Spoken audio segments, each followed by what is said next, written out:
ఎంజరావు గారు, Saudi Arabia and Pakistan మధ్య వ్యూహాత్మక రక్షణ ఒప్పందం ఉంది. సో ఇప్పుడు ఇరాన్ సౌదీ మీద దాడి చేస్తోంది కాబట్టి సౌదీకి పాక్ దళాలు వెళ్లబోతూ ఉన్నాయా? ఒక వార్త అయితే వస్తోంది, ఇరాన్ పై పాక్ దాడి అని చెప్పేసి. అసిం మునీర్ ఇరుక్కున్నాడా? మోదీ వ్యూహం సక్సెస్ అయిందా అంటే ఏం చెప్తారు?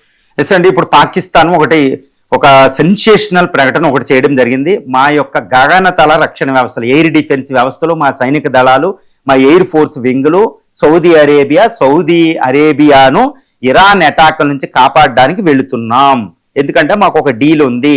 ఈ సెక్యూరిటీ డీల్ ప్రకారం, mutual security deal, Saudi Arabia మీద ఎవరు అటాక్ చేసినా మేము వెళ్తాం, మా మీద ఎవరు అటాక్ చేసినా సౌదీ వస్తుంది. కాబట్టి మేము ఈ ఒప్పందం ప్రకారం ఇరాన్ నుంచి రక్షించడానికి సౌదీ అరేబియాకి వెళుతున్నాం. మా యొక్క రక్షణ వ్యవస్థలు, కొన్ని ఐఎల్ లాంటి ఇలాంటి రక్షణ వ్యవస్థలతో మేము అక్కడికి వెళుతున్నాం. అంటే ఆ పాకిస్తాన్ సైనిక దళాలు సౌదీ అరేబియా వెళుతున్నాయి. అంటే ఏంటి? ఇరాన్ను అటాక్ చేస్తే దాన్ని సౌదీని రక్షించడం. అంటే ఏంటి?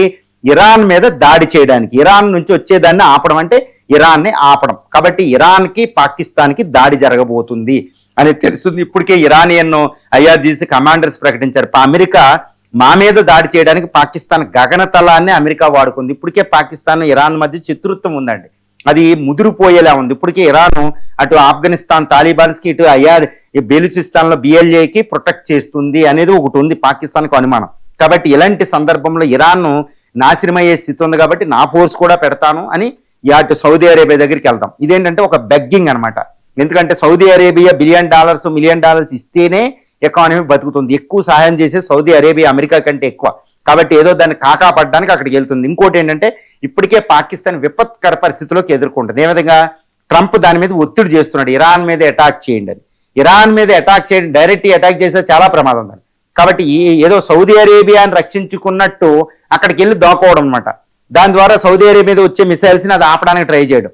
ఇప్పటికీ అమెరికా రక్షణ వ్యవస్థలే, అమెరికా ప్యాట్రోయిట్, తాళ్ లాంటి ఎయిర్ డిఫెన్స్ సిస్టంలో Saudi Arabia David sling, iron డోమ్లే పనిచేయనప్పుడు ఆఫ్టర్ పాకిస్తాన్ ఎయిర్ డిఫెన్స్ సిస్టంలో ఎక్కడ సౌదీ అరేబియాని రక్షిస్తాయి అనేది ఇట్స్ ఎ సింపుల్ క్వశ్చన్ అనమాట. ఇట్స్ ఎ పూలిస్ట్ క్వశ్చన్ అనమాట. అంటే పాకిస్తాన్ తప్పించుకుంటారు, మేము కూడా రక్షిస్తాం, యుద్ధంలో ఉన్నాం, ఇరాన్కి వ్యతిరేకంగా అమెరికాని కాకాపడ్డం, సౌదీ అరేబియాని కాకాపడడం, ఎక్కువ లోన్లు తెచ్చుకోవడం, అంతే తప్పితే ఏమీ దాని సైనిక దళాలు నిష్ప్రయోజనం. అక్కడ ఉన్నా లేకపోయినా ఒక్కటే అని చెప్పొచ్చు. దానికి సౌదీ అరేబియాలో ఈ ఫుడ్ కలిసి వద్దనమాట సైన్యాలకి, అది కూడా పెద్ద కష్టంగా ఉంది ఇప్పుడు పాకిస్తాన్కి.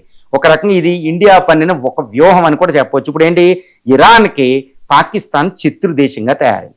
ఇరాన్ ఇప్పుడు బలూచిస్తాన్ లిబరేషన్ ఆర్మీకి సహాయం చేస్తుంది, తాలిబాన్కి సహాయం చేస్తుంది. అంటే ఏంటి? ఇండియా వ్యూహం ఏంటంటే, పాకిస్తాన్ చుట్టూరు, అంటే 3,300 కిలోమీటర్లు ఇటు పక్కన ఇండియా ఉంది, 2,650 కిలోమీటర్ల దగ్గర జోరాన్ లైన్ వెంబడి ఆఫ్ఘనిస్తాన్ ఉంది తాలిబాన్, ఇటు ఇంకొక 1000 కిలోమీటర్లు ఇరాన్ బోర్డర్ వెంబడి ఇరాన్ రెడీగా ఉంది. అంటే పాకిస్తాన్ చుట్టూరా మనం శత్రు దేశాన్ని క్రియేట్ చేసాం. ఇంకా పాకిస్తాన్ సపోర్ట్ చేసేది లేదు. అంటే ఇండియాతో యుద్ధం చేయడం పాకిస్తాన్కి ఇక అసంభవం. పూర్తి శత్రువుల్ని అక్కడ తయారు చేసి పెట్టాం. ఇది ఒక ఇండియా అద్భుతమైన వ్యూహం. ఇంకోటి ఏంటంటే, సౌదీ అరేబియా సౌదీ అరేబియా ఎప్పుడూ ఇండియాకి ప్రయత్నం చేయలేదు. ఇప్పటికే ఇస్లామిక్ నాటో అనేది కొలాప్స్ అయిపోవడం అనేది ఇప్పుడు పశ్చిమాసియాలో మనం చూసాం. కాబట్టి ఇండియా ఒక అద్భుతమైన వ్యూహంతో ఇక పాకిస్తాన్ ఒంటరిది అయిపోయింది. ఇప్పుడు పాకిస్తాన్ అసలు సర్వైవ్ అవుద్దో కూడా లేదు. ఈ వెస్ట్ ఏషియా వార్లో ఎక్కువ నష్టపోయిన దేశం ఇరాన్ కాకుండా పాకిస్తాన్ అని చెప్పొచ్చు.